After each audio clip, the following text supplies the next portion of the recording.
नमस्कार। मध्य प्रदेश छत्तीसगढ़ की खबरों के साथ हाजिर हूं मैं पंकज। करेंगे बुलेटिन की शुरुआत इस वक्त की हेडलाइंस के साथ।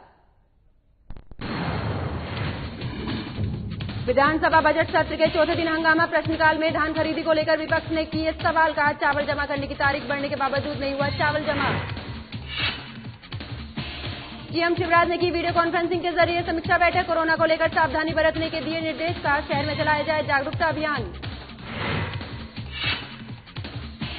विधानसभा अध्यक्ष गिरीश पहुंचे उज्जैन। गिरीश गौतम ने किए बाबा महाकाल के दर्शन। अधिकारियों से ली मंदिर के विस्तार योजना की जानकारी। और मॉल में आतंकियों के छिपे होने की खबर। डीबी मॉल पहुंची पुलिस और बम निरोधक टीम। मॉल में पुलिस ने किया मॉक ड्रिल। तो चलिए बुलेटिन की शुरुआत करते हैं इस वक्त की बड़ी खबर के साथ। तो छत्तीसगढ़ विधानसभा के बजट के चौथे दिन आज प्रश्नकाल के दौरान धान खरीदी को लेकर विपक्ष ने सरकार पर सवाल किए हैं। प्रश्नकाल के दौरान विधायक शिवरत्न शर्मा ने पूछा है कि चावल जमा करने की तारीख बढ़ाने के बावजूद चावल जमा नहीं हो सके। विभाग क्या कर रहा था, कितना चावल जमा करना था, कितना चावल जमा कर पाए हैं, ये तमाम तरह के सवाल वहां पर किए गए हैं। साथ ही उन्होंने ये भी पूछा है कि क्या वजह रही है जिस वजह से ये समय पर ये चावल का जो जमा करना था ये नहीं हो सका है। इन सभी मुद्दों को लेकर विपक्ष ने सरकार से सवाल किए हैं। आपको बता दें कि विपक्ष के सवाल पर खाद्य मंत्री अमरजीत भगत ने जवाब दिया है और कहा है कि 28 लाख मैट्रिक टन चावल जमा करने थे, कस्टम मिलिंग में देरी की वजह से जमा नहीं हो सके हैं। करीब 2.5 लाख मैट्रिक टन चावल जमा नहीं हो सका है। साथ ही मंत्री के जवाब से असंतुष्ट विपक्ष ने सदन में जोरदार हंगामा भी किया। वहीं इस दौरान सदन में एक मंत्री पर झूठ बोलने का भी आरोप लगाया गया है। सत्ता पक्ष और विपक्षी सदस्यों के बीच बहस हुई है। बताते चले कि बीजेपी विधायकों ने यह भी कहा है कि मंत्री एक भी प्रश्न का उत्तर नहीं दे पा रहे हैं। विपक्ष ने कस्टम मिलिंग में गड़बड़ी की भी मांग की है। भारी विरोध के बीच मोहम्मद अकबर को खाद्य विभाग का बचाव करना पड़ा है। विधायकों ने मामले को लेकर सदन की कमेटी से जांच करने की भी यहां पर मांग की है। साथ ही आपको ये भी बता दें कि विधानसभा में प्रश्नकाल दौरान मुंगेली में धान खरीदी का सवाल उठाया गया है। ये तमाम तरह के जो सवाल थे वो विधानसभा सत्र के दौरान उठाए गए हैं। चावल से लेकर चावल जमा करने को लेकर यहां पर एक सबसे बड़ा मुद्दा सामने आया, जिसको लेकर आज विधानसभा सत्र में ये विपक्ष की तरफ से ये सवाल किए गए हैं। तो आपको बता दें कि छत्तीसगढ़ विधानसभा बजट का चौथा दिन है और प्रश्नकाल में धान खरीदी को लेकर विपक्ष सरकार को इस दौरान घेरता नजर आया है। साथ ही इस दौरान कई सवाल भी पूछे गए हैं। साथ आपको यह भी बता दें कि प्रश्नकाल के दौरान विधायक शिवरत्न शर्मा ने पूछा है कि चावल जमा करने की तारीख बढ़ने के बावजूद भी ये कार्य समय पर पूरा नहीं हुआ है। क्या विभाग इस समय क्या कर रहा था, कितना चावल जमा करना था, कितना चावल जमा कर पाए हैं, क्या वजह रही है कि समय सीमा के अनुसार ये कार्य नहीं हो पाया है। तो आज छत्तीसगढ़ विधानसभा के बजट सत्र का चौथा दिन है, जिसमें विपक्ष ने सरकार को घेरने के लिए चावल का मुद्दा उठाया है।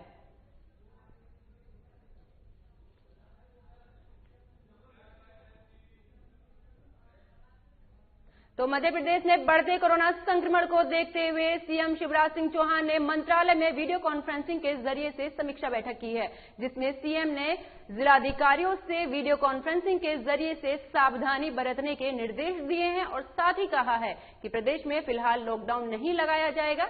इसी के साथ सीएम ने यह भी कहा है कि प्रदेश में कुछ दिनों से कोरोना के मामले लगातार बढ़ रहे हैं। ऐसे में कोरोना प्रावधानों का सख्ती से पालन कराया जाए, मास्क और सोशल डिस्टेंसिंग का पालन सख्ती से कराया जाए। इसी के साथ सीएम शिवराज ने निर्देश में कहा है कि महाराष्ट्र से आने वाले लोगों की स्क्रीनिंग प्रदेश की सीमा पर हो और कोरोना को लेकर जागरूकता अभियान लगातार चलाया जाए, जिससे लोगों को जागरूक किया जाएगा कि भले ही वैक्सीन आ गई है, लेकिन इस दौरान सभी को अभी भी कोरोना से डर जो है वो खत्म नहीं करना चाहिए और लगातार मास्क और सोशल डिस्टेंसिंग का पालन करते हुए, सभी तरह की गाइडलाइन का पालन करते हुए ही लोगों को इस दौरान रहना होगा।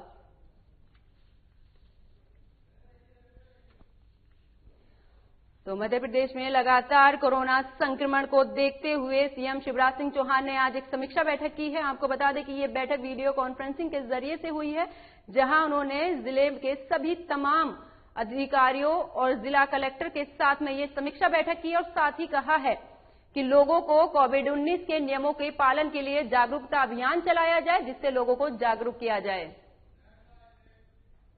तो महात्मा गांधी के हत्यारे नथुराम गोडसे को लेकर बीजेपी को घेरने वाली कांग्रेस खुद इस मुद्दे पर घिरती दिखाई दे रही है। पार्टी ने खुद एक गोडसे भगत का यहां पर स्वागत किया है। ग्वालियर में पूर्व मुख्यमंत्री कमलनाथ की मौजूदगी में बाबूलाल चौरसिया कांग्रेस में शामिल हुए हैं।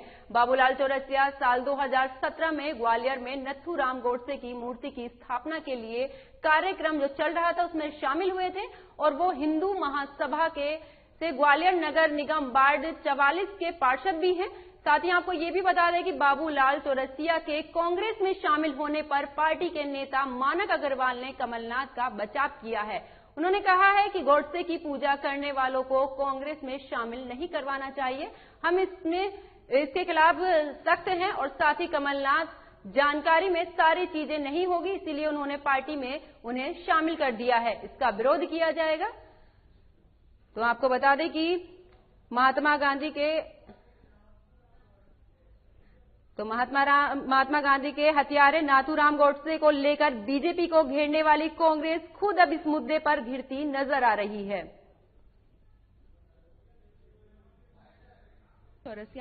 आदरणीय भाई साहब, पहले मैं जन्मजात कांग्रेसी हूं और कांग्रेस से पहले भी चुनाव लड़ा था पार्षद का। उस टाइम जो है गंगाराम बघेल साहब मेरे सामने थे, वो मुझसे जो है उस टाइम हारे थे।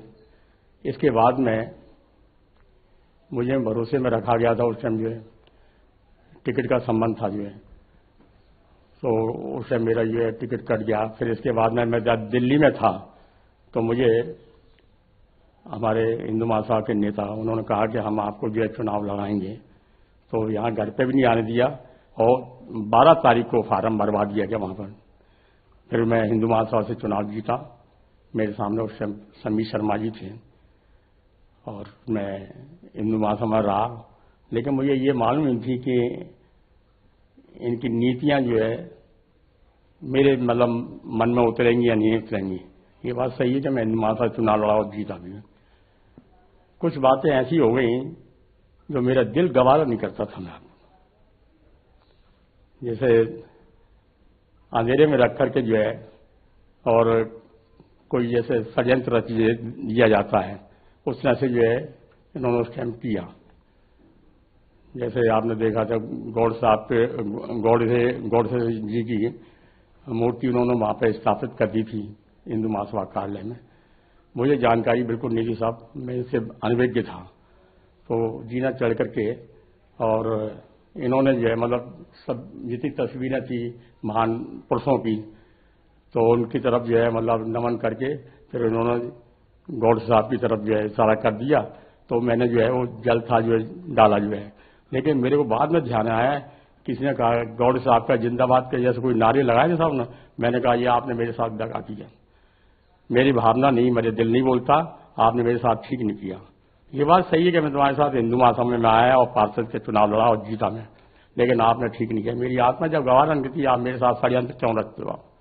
उस दिन से मैंने कसम खा ली कि इनके कार्यक्रमों से मैं दूर रहूंगा। मैं दूरी बना के चलता रहा और आज तक जो है फिर मैं 2-3 साल से दूरी बना के चलता रहा। इनके इस तरह के कार्यक्रम में सम्मिलित नहीं हुआ मैं। 6 साल पहले आप महात्मा गांधी के हत्यारे के साथ थे, अब आप महात्मा गांधी नहीं, कितने साल साहब? 6 साल से आप हिंदू महासभा में। नहीं तो मैं बताता हूँ, जब पार्षद था ना तो हिंदू महासभा की छाप तो लगी है। जी हाँ, ये मान के चलेंगे चुनाव की वजह से आपने परिवर्तन कर दिया है। जी चुनाव की वजह से नहीं, ऐसा कुछ नहीं। चुनाव का परिवर्तन क्या, मैं तो कांग्रेस ही था पहले और अपने परिवार में जाके शामिल हुआ मैं। आज मैं अपने परिवार में शामिल होकर के मेरी आंख में बहुत प्रसन्न है। मैं तो विधानसभा अध्यक्ष गिरीश गौतम ज्योतिर्लिंग महाकालेश्वर के दर्शन करने के लिए उज्जैन पहुंचे हैं, जहां उन्होंने वहां पर पूजा भी की है। आपको बता दें कि अध्यक्ष बनने के बाद वो पहली बार उज्जैन आए हैं। गौतम ने कहा है कि आज वो जो कुछ भी है वो महाकाल की कृपा से है। वहीं गर्भगृह में प्रवेश बंद होने की वजह से पुजारियों ने उन्हें बाहर से ही ये पूजा अर्चना उनकी करवाई है। पूजन समिति ने विधानसभा अध्यक्ष का स्वागत किया है। उन्होंने अधिकारियों से मंदिर के विस्तार योजना की भी इस दौरान जानकारी भी ली है। इस दौरान उनके साथ उच्च शिक्षा मंत्री मोहन यादव भी मौजूद रहे और फिर गौतम भोपाल के लिए रवाना हो गए। इस मौके पर गौतम ने कहा है कि कोरोना के टीके लगाए जा रहे हैं और जल्द ही आम नागरिकों को भी कोवैक्सीन लगाई जाएगी, लेकिन कोविड-19 से बचाव के लिए मास्क ही वैक्सीन है। नागरिकों को मास्क का उपयोग करना बेहद जरूरी है और हाथों को समय समय पर सैनिटाइज करते रहें।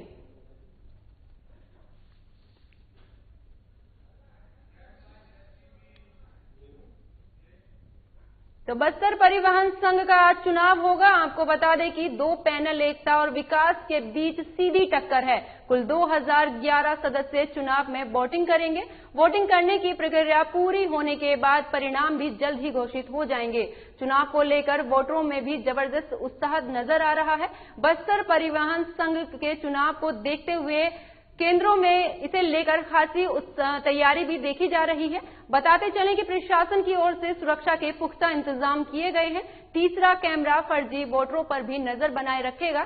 फिलहाल चुनाव को लेकर बस परिवहन संघ में रोचक मुकाबला देखने को मिल सकता है।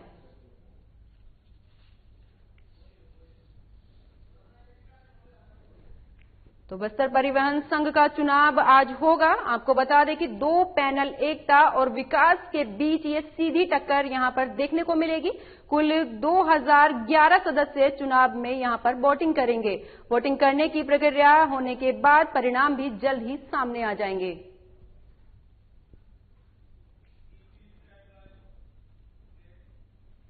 तो राजधानी के डीबी मॉल में उस वक्त हड़कंप मच गया जब पुलिस और बम निरोधक टीम मॉल पहुंची। आपको बता दें कि पुलिस को मॉल में आतंकियों के छिपे होने की खबर मिली थी, जिसके बाद पुलिस मॉल पहुंची और मॉक ड्रिल यहां पर किया गया।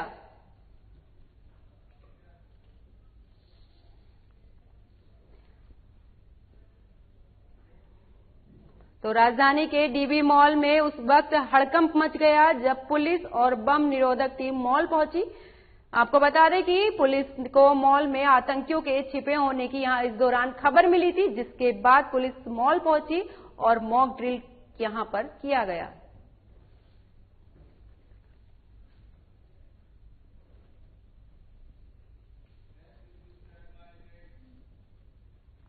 तो प्रदेश में एक बार फिर कोरोना का कहर देखने को मिल रहा है, जिसके बाद अब प्रदेश में सख्ती नजर आ रही है। वहीं बात करें भोपाल, इंदौर सहित बड़े शहरों में मास्क पहनना जरूरी कर दिया है। इसी को लेकर बालाघाट के जिलाधिकारी दीपक आर्य ने कोरोना से बचाव के लिए रात में कर्फ्यू और धारा 144 लागू करने के लिए आदेश जारी कर दिए हैं, जिसके बाद इसे संशोधित कर नाइट कर्फ्यू हटा दिया गया है। लेकिन धारा 144 को अभी भी बरकरार करने के लिए इस दौरान कहा गया है। तो आपको बता दें कि प्रदेश में लगातार कोरोना का कहर बढ़ता जा रहा है, जिसको लेकर अब प्रशासन पूरी तरह से फिर से अपनी तैयारियों में जुट चुका है और इस दौरान भोपाल, इंदौर सहित बड़े शहरों में मास्क पहनने और कोविड-19 के पूरे पालन करने के निर्देश भी जारी कर दिए गए हैं। साथ ही आपको ये भी बता दें कि बालाघाट के जिलाधिकारी दीपक आर्य ने कोरोना से बचाव के लिए रात में कर्फ्यू और धारा 144 लागू करने के आदेश जारी किए थे, जिसको संशोधित करके नाइट कर्फ्यू तो हटा दिया गया है, उसको लागू नहीं किया जाएगा, लेकिन अब धारा 144 लागू रहेगी।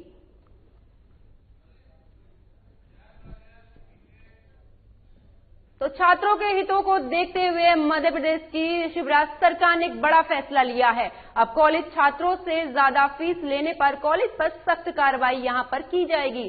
साथ ही ऐसे कॉलेजों से छात्रों का पैसा ब्याज के साथ वापस कराया जाएगा। इस बात की जानकारी चिकित्सा मंत्री विश्वास सारंग ने दी है। चिकित्सा मंत्री विश्वास सारंग ने कहा है कि छात्रों की लगातार ये शिकायतें आ रही थी, कॉलेज उनसे एक्स्ट्रा फीस की मांग कर रहे हैं और साथ ही एक्स्ट्रा फीस नहीं देने पर परीक्षा में भी नहीं बैठने की यहां पर धमकी दी जा रही है, जिसे देखते हुए ये फैसला लिया गया है। वहीं चिकित्सा मंत्री विश्वास सारंग ने कहा है कि नियमों का पालन हो सके, इसीलिए संबंधित अधिकारियों को आदेश जारी कर मॉनिटरिंग के आदेश भी यहां पर दिए गए हैं। तो छात्रों के हितों को देखते हुए मध्य प्रदेश की शिवराज सरकार ने एक बड़ा फैसला लिया है। अब कॉलेज छात्रों से ज्यादा फीस लेने पर कॉलेज पर सख्त कार्रवाई की जाएगी और साथ ही ऐसे कॉलेजों से पैसों का भी जो पैसे छात्रों से लिए जाएंगे उसको ब्याज सहित उन्हें वापस करना होगा। ये सरकार की तरफ से एक बड़ा फैसला लिया गया है।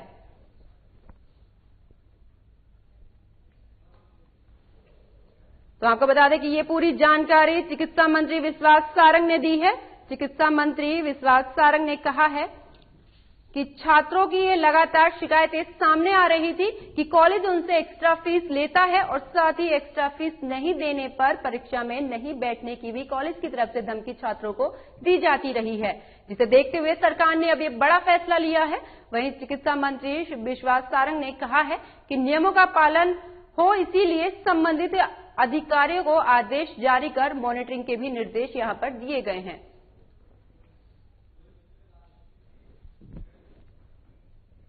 तो मध्य प्रदेश में मेट्रो रेल परियोजना को समय सीमा में पूरा करने की कोशिश अब तेज हो गई है। साथ ही मेट्रो रेल का नया लोगो भी बनाया गया है। नगरीय विकास और आवास मंत्री भूपेंद्र सिंह ने कहा है कि मेट्रो रेल का काम समय सीमा में पूरा करे। मुख्यमंत्री शिवराज सिंह चौहान भी लगातार इस प्रोजेक्ट की समीक्षा कर रहे हैं।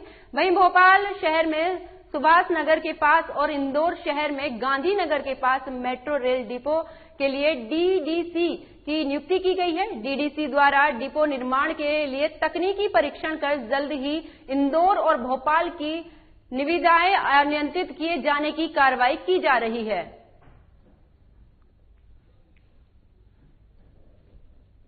तो मध्य प्रदेश में मेट्रो रेल परियोजना को समय सीमा पर पूरा करने की कोशिश यहां पर लगातार जारी है, ताकि ये कार्य मेट्रो का पूरे समय पर हो सके। साथ ही आपको ये भी बता दें कि अब मेट्रो रेल का नया लोगो भी बनाया गया है। नगरीय विकास और आवास मंत्री भूपेंद्र सिंह ने कहा है कि मेट्रो रेल का काम समय सीमा में पूरा करें। उनकी तरफ से ये निर्देश दिए गए हैं। साथ ही आपको ये भी बता दें कि मुख्यमंत्री शिवराज सिंह चौहान भी लगातार इस प्रोजेक्ट को लेकर यहां पर समीक्षा भी कर रहे हैं। और वहीं भोपाल शहर में सुभाष नगर के पास और इंदौर शहर में गांधीनगर के पास मेट्रो रेल डिपो के लिए डीडीसी भी नियुक्त किए गए हैं। तो पेट्रोल डीजल के दाम लगातार बढ़ रहे हैं। इसके चलते छत्तीसगढ़ में पेट्रोल डीजल के दाम सबसे ऊंचे स्तर पर पहुंच गए हैं। आपको बता दें कि आज पेट्रोल 89.39 प्रति लीटर में बिका हुआ है और छत्तीसगढ़ में पेट्रोल के दाम इससे पहले कभी इतने महंगे नहीं हुए हैं। वहीं दूसरी तरफ बढ़ते दामों से लोगों की जेब पर भी भारी असर इसका पड़ा है। इसी को लेकर स्थानीय लोगों का कहना है कि आज गाड़ी चलाना भी मुश्किल हो गया है और बढ़ते दाम से आर्थिक स्थिति भी कमजोर हो रही है।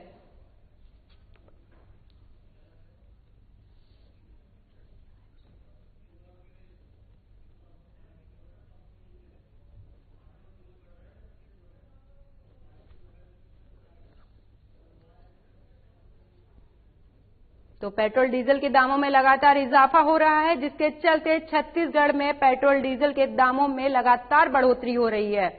छत्तीसगढ़ में पेट्रोल के दाम इससे पहले कभी महंगे नहीं हुए हैं।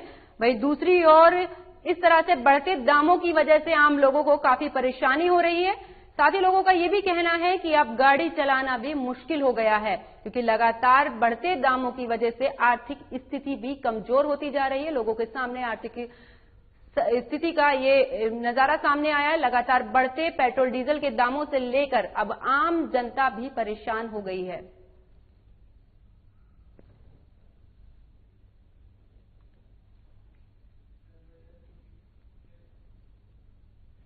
तो नगर निगम के कर्मचारी ने ट्रेन के सामने कूदकर खुदकुशी कर ली है। मृतक का नाम केशव नारायण बताया जा रहा है, जो रानीताल के सर्वोदय नगर इलाके का रहने वाला था। आपको बता दें कि इस युवक ने ट्रेन के सामने कूदकर आत्महत्या की है, जिसके बाद सूचना मिलते ही मौके पर पहुंची पुलिस ने जांच शुरू की है। दरअसल मृतक नगर निगम के ठेके पर काम किया करता था। आत्महत्या करने के पहले मृतक ने बकाया अपना एक वीडियो भी सोशल मीडिया पर पोस्ट किया है, जिसमें उसने अपने मौत का जिम्मेदार सीएसआई प्रतीश मासोडाकर और अक्षय को बताया है।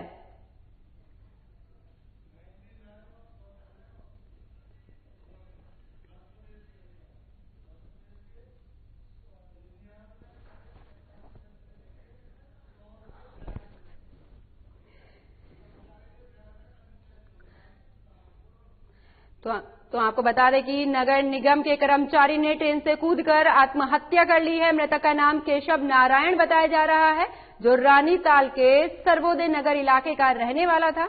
आपको बता दें कि रेलवे के ट्रैक के पास युवक का शव पड़ा मिला है, जिसके बाद सूचना मिलते ही पुलिस मौके पर पहुंची और साथ ही शव को बरामद कर इस पूरे मामले की जांच में जुट गई है। दरअसल आपको यह भी बता दें कि इससे पहले मृतक ने अपना एक वीडियो सोशल मीडिया पर पोस्ट किया है, जिसमें उसने अपने मौत का जिम्मेदार CSI प्रीतेश और अक्षय को बताया है। मृतक के परिजनों ने यह भी आरोप लगाया है कि नगर निगम के अधिकारी लगातार उसे नौकरी से निकालने की धमकी देने के साथ ही आए दिन गाली गलौज भी किया करते थे। इस बात से परेशान होकर मृतक ने कई बार उनकी इन हरकतों का विरोध भी किया, लेकिन प्रताड़ना और धमकियों का सिलसिला नहीं खत्म हुआ और उसने आखिरकार अब आत्महत्या कर ली। तो ये परिजनों की तरफ से आरोप लगाया गया है। साथ ही आपको ये भी बता दें कि नगर निगम के कर्मचारी ने ट्रेन के सामने कूदकर आत्महत्या कर ली है।